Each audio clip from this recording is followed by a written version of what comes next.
Hey guys, I'm Monica and I'm an internal medicine attending who makes videos for medical students and residents. And today I'm going to be talking about specifically how to choose a residency. So this is a question that I got when I did a Q&A on my Instagram stories, and I thought I would dedicate a whole video to it.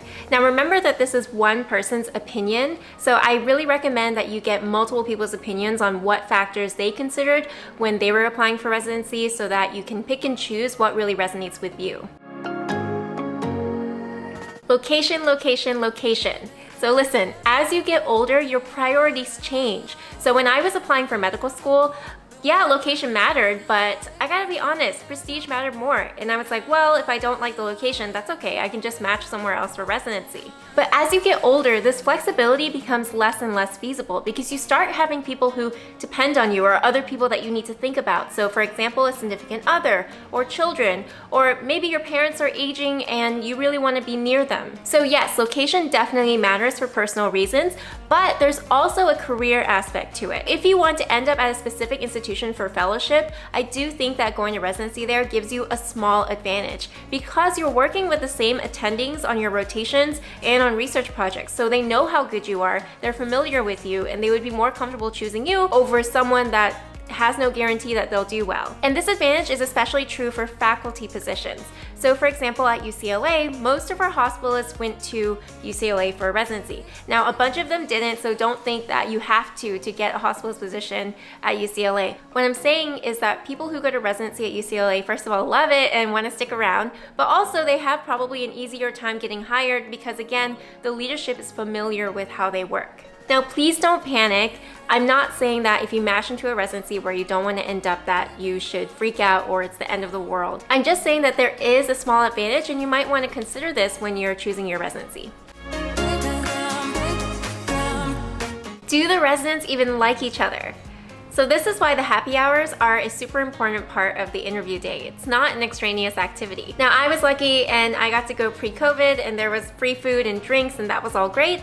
But it was also a chance for me to observe the residents and see how they interacted with not just me, but among themselves. So I would kind of watch them interact and be like, does it look like they are friends, that they hang out outside of work?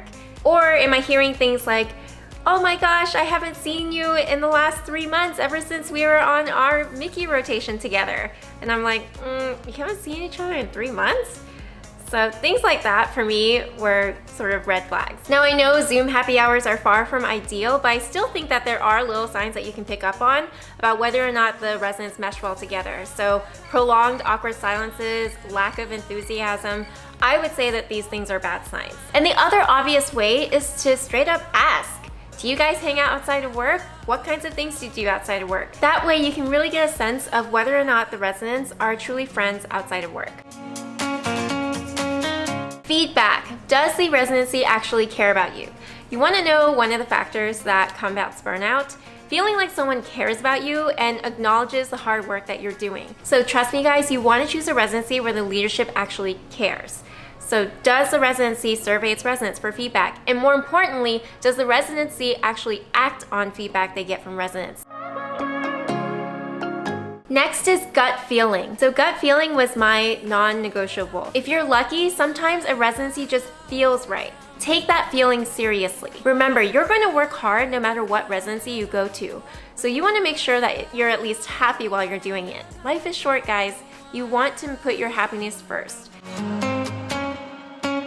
And then prestige. Duh, people care about how prestigious an institution is. No one can deny that. But my advice is to not make that number one on your list of factors when you're choosing a residency. Do you know how many patients have asked me where I went for residency? 0. Many of them don't even know what residency is.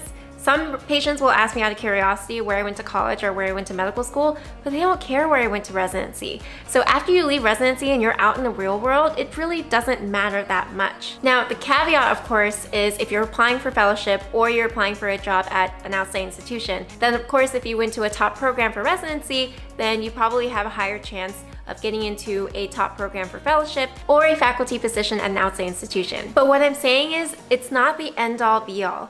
I do highly recommend placing other factors above prestige when you're choosing a residency. Guys, the nitty-gritty details don't matter. I have applicants ask me all the time, what's the call schedule like? What's your daily schedule like?